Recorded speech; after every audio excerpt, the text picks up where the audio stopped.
Welcome to my views and news. 5 news stories for you. First one is from Gumma Award ceremony held last night in Addis Ababa, where an artist symbolically criticized Ethiopian government's restrictions on freedom of speech. What happened after that? Arrests. Who was arrested? The artist or the organizer of the awards ceremony? Secondly, viewers, in the Amhara region, we are seeing establishment of new Fano factions, new Amhara Fano platforms. At the same time, an Agew platform has been established. Agew organization, which claims to be representative of Agew parties, and the objective, the formation of this Agew organization is creation of a regional state, Agew regional state, which has been a demand of Agew people living in Amhara for some time. Thirdly, viewers, Tigray anti-Getachew alliance in Tigray is getting stronger, it seems. Some new top TPLF officials have joined this alliance reportedly. Fourthly, on Sunday, Ethiopian athletes will be in Eritrea. They will be participating in a marathon there. Fifthly, Sudan, viewers, where this morning a ceasefire came into effect. What is the overall situation? Is the ceasefire like previous ceasefires, or is it fully enforced? Secondly, an interesting development from Sudan is that SPLM, South Sudan People Liberation Movement faction, it has two factions. One faction has taken control of some new areas in South Kordofan. The areas, the villages were under the control of Sudanese army, or there was no Sudanese army there. SPLM and took advantage of the situation and took control of 3 villages there. Why is this development important? And lastly, UN has refused to accept a decision made by Sudanese Foreign Ministry. Sudanese Foreign Ministry declared UN Special Envoy to Sudan, Volker Perthes, as persona non grata. So there is a stalemate, a confrontation between UN and Sudanese military. We saw similar confrontation in Ethiopia as well, when last year, I think, when Ethiopian government announced to expel UN officials. Firstly, viewers, Gumma Award is a film award held every year since 2014 in Ethiopia. Film actors, actresses are nominated for different categories. Awards are given. Once a year, ceremony is held in Addis Ababa, mostly at Skylight Hotel. But the award has become a place, the ceremony has become an occasion for expression of criticism of the government. Last year, as I reported last night, that last year an artist symbolically criticized violence against women through her makeup, through a message written on her palm. She condemned violence against women. And this year, ceremony was held last night, and from the ceremony, picture of an artist went viral. The artist sent a symbolic message about restrictions on freedom of speech in Ethiopia. She was seen with sealed lips and a bullet wound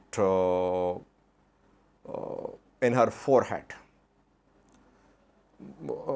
Not real bullet wound, obviously it was makeup. So the artist sent a message that Ethiopians were not free to speak.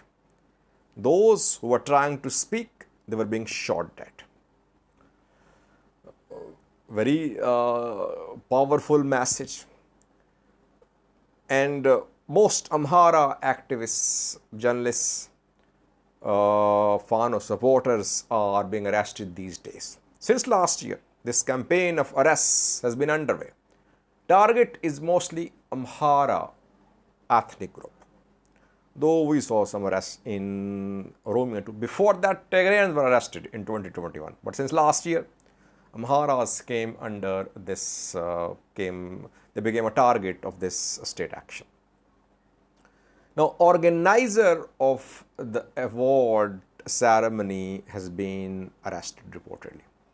His name is Younis Berhane. Younis Berhane is, I think he's a politician too, a businessman too. He founded Gumma Awards in Ethiopia in 2014, I think. And after the ceremony, he was arrested along with his wife. His wife was released.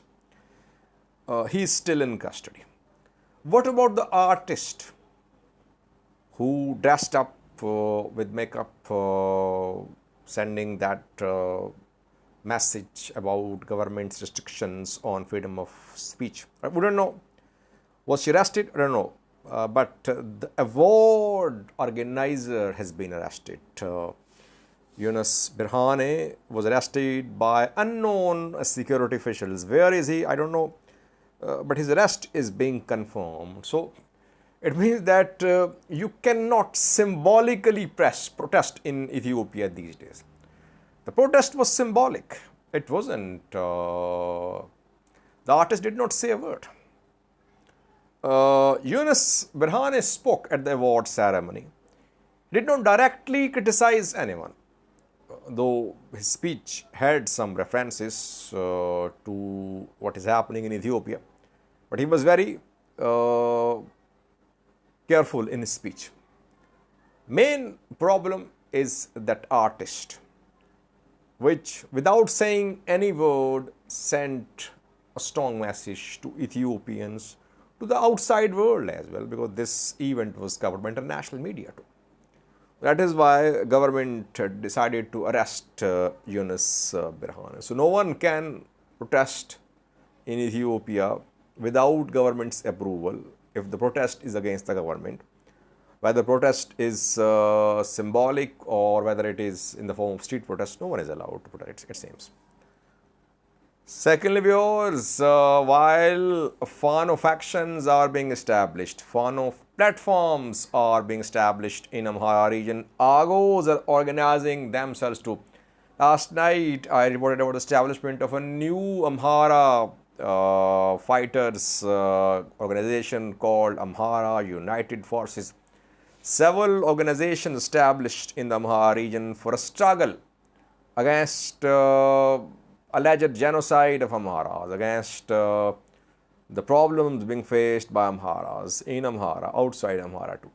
Now, Agews are organizing themselves too. Agews live in Amhara region, in Tigray. They live in Eritrea too, I think, as well. And they have been complaining, Kemansar Agews too, they have been complaining, some sections, I wouldn't say that all Agews complain, but some Agew factions have been complaining, there are political parties too, that Agew identity was being discouraged in Amhara region, and that Agews were facing discrimination.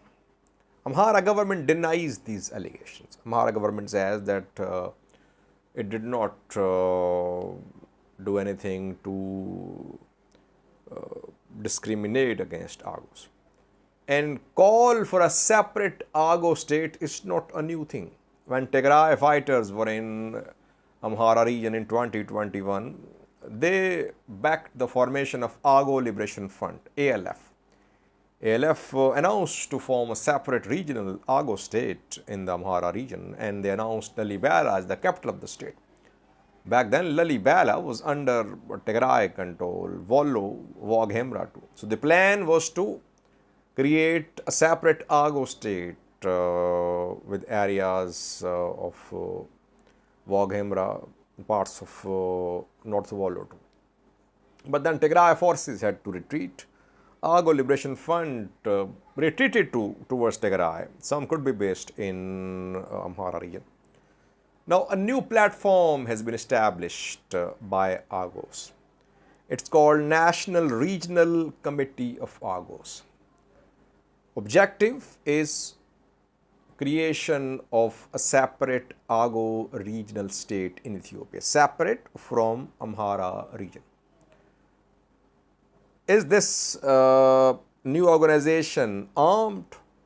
Does it believe in peaceful struggle? It's not clear, but the organization says that farmers, doctors, politicians, religious leaders, elders, all are part of this organization, and they'll struggle for a separate regional state. No matter what the cost is, the struggle will continue. We'll have to wait and see the mode of struggle. Is the mode military, or is the mode peaceful, is the mode political? It's not clear. But you see that several new developments happening in the Amhara region. That is why I say Amhara region is the most destabilized region of Ethiopia these days. New developments happening which are mostly security related developments. Armed groups are being formed, effort is being made to split the region Amhara. That is why Agews want a separate regional state. Let's see. Thirdly, viewers, Tigray anti-Getachew group is getting stronger, it seems. Getachew interim president is facing internal challenges from the TPLF. We know that his party election, which he contested, was a very close contest. He beat Haftatzian back then by a lead of 1 vote, and he was elected by the party as party's candidate for Tigray interim government president. PM Abiy approved this decision by TPLF, but LM Gabre Wahid led opposition since then has been a pain in the side of Getachew Reda.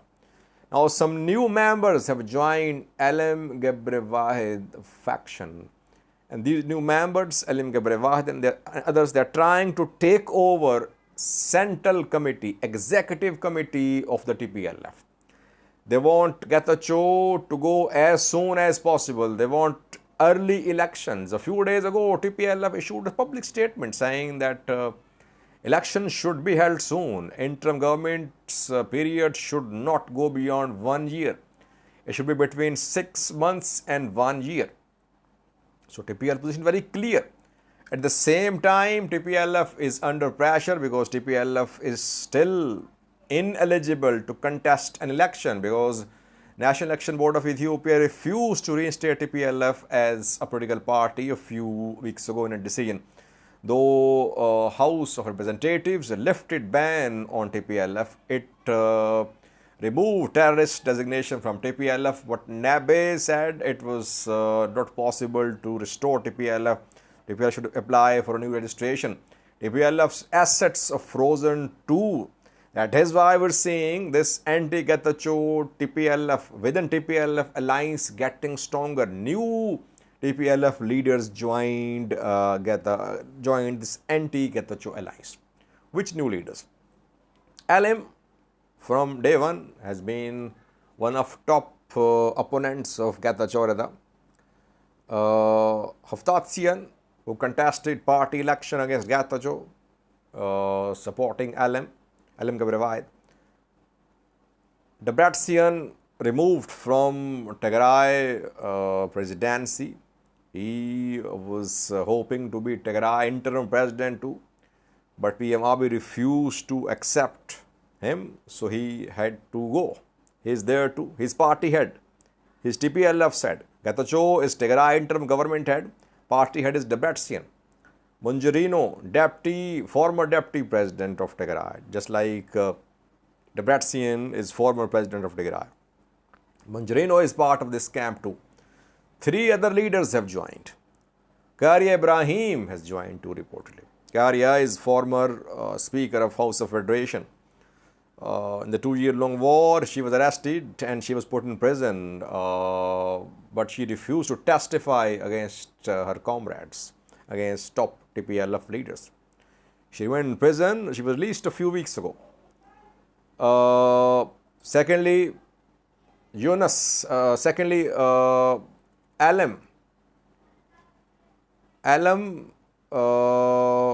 Addis Alam. Thirdly, Abraham Kasate. These 3 leaders, newly released from prison, they have reportedly joined Alam Gabrevahid's camp. Now, this anti-Getachew camp is trying to get support of other TPLF Central Committee, Executive Committee members. They want Getachew to go as soon as possible. They want elections to be held in Tigray. Tigray is unable to hold elections because Tigray is faced with multiple challenges, including return of IDPs, return of refugees, future status of Raya, Volkai, transitional justice, lots of issues, and demobilization, reintegration is still pending because Tigray does not have money, Ethiopian government does not have money. Creditors are dragging their feet, supporters, financial supporters dragging their feet. So lots of issues for Getachew's government. Aid suspension, food aid suspended to Tigray, to entire Ethiopia. Lots of political challenges, security challenges, humanitarian challenges, challenges from the party but anti-Getachew group within TPLF is getting stronger reportedly. Fourthly, viewers, Eritrea, where we're going to see Ethiopian athletes on Sunday.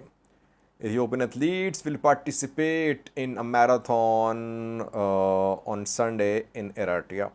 The marathon will be organized in Asmara, Eritrean capital. 6 countries' athletes will participate in this marathon. Eritrea, Ethiopia, Kenya, Uganda, South Sudan, Tanzania. Hundreds of athletes will be there. 10-kilometer marathon for men, 10-kilometer marathon for women. It's good to see people-to-people contact improving between Ethiopia and Eritrea. That is the way forward, by the way. How to bring the 2 countries closer? Eritrea, Ethiopia. How to avert a new war? That the 2 countries should have their economic interests together. They should have investments in each other countries. They should have trade links.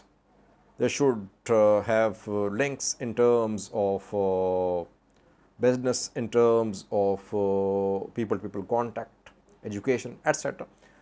The 2 countries can cooperate in lots of sectors.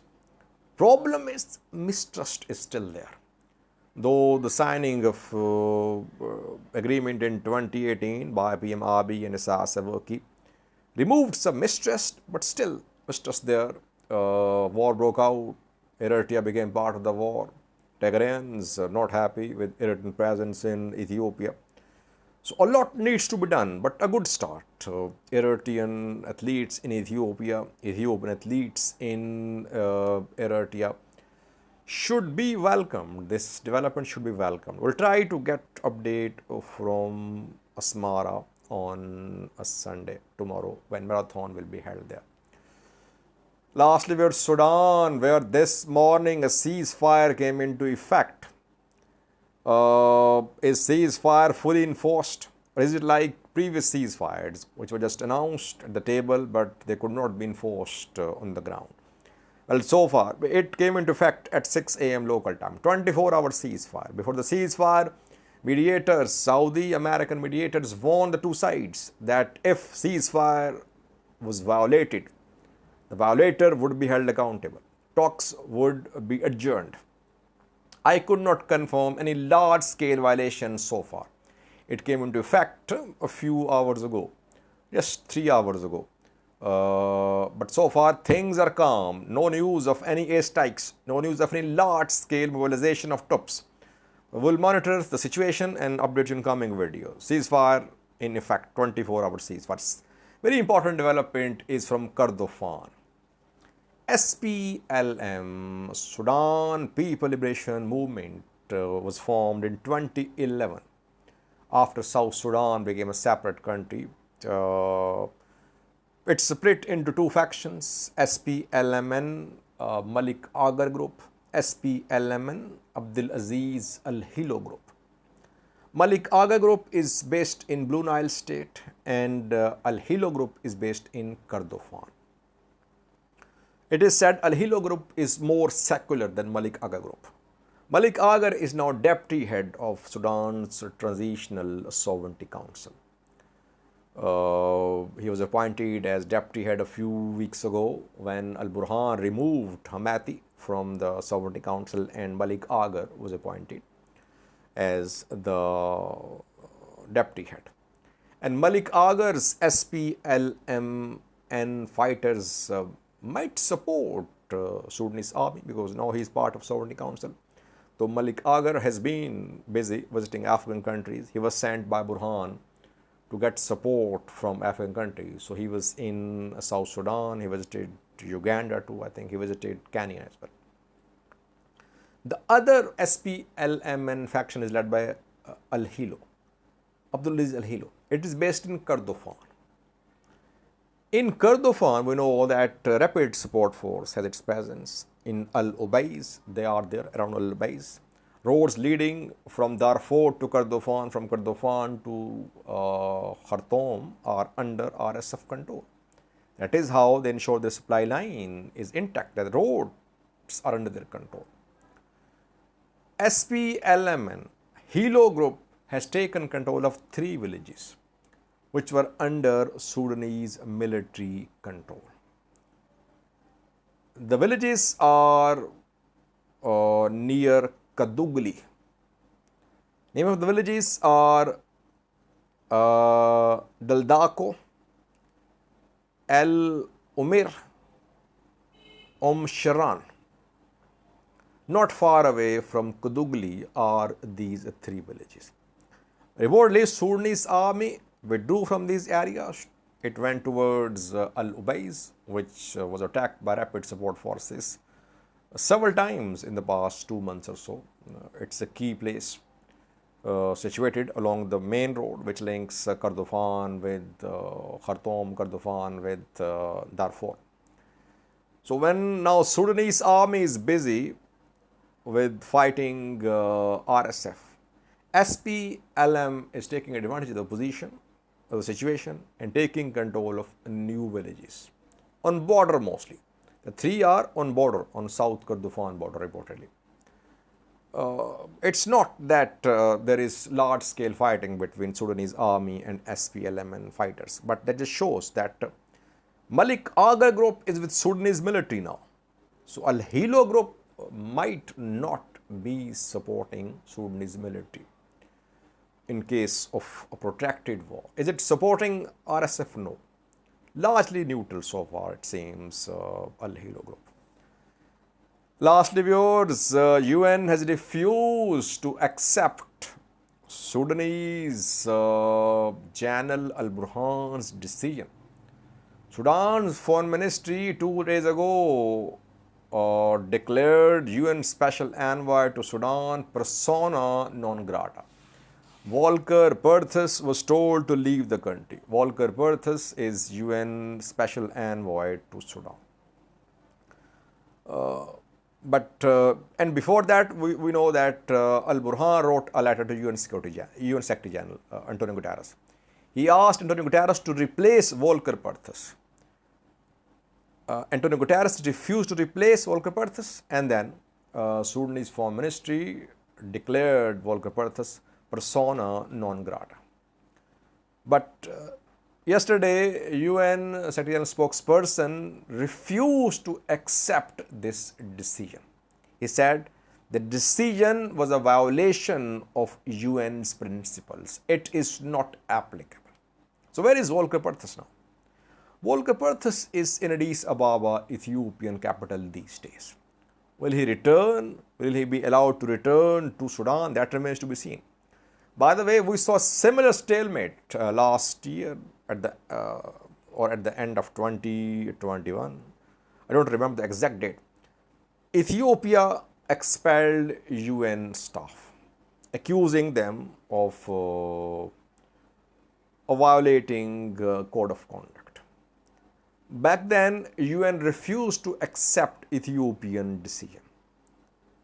The stalemate went on for some time, but then UN had to accept the decision and UN officials had to leave Ethiopia. Same could happen here too, though UN officials would keep on saying that the decision is violation of UN principles, but in the end I think UN will have to accept the decision. Let's see. Volker Perthes is in Addis Ababa so far. Thank you for watching.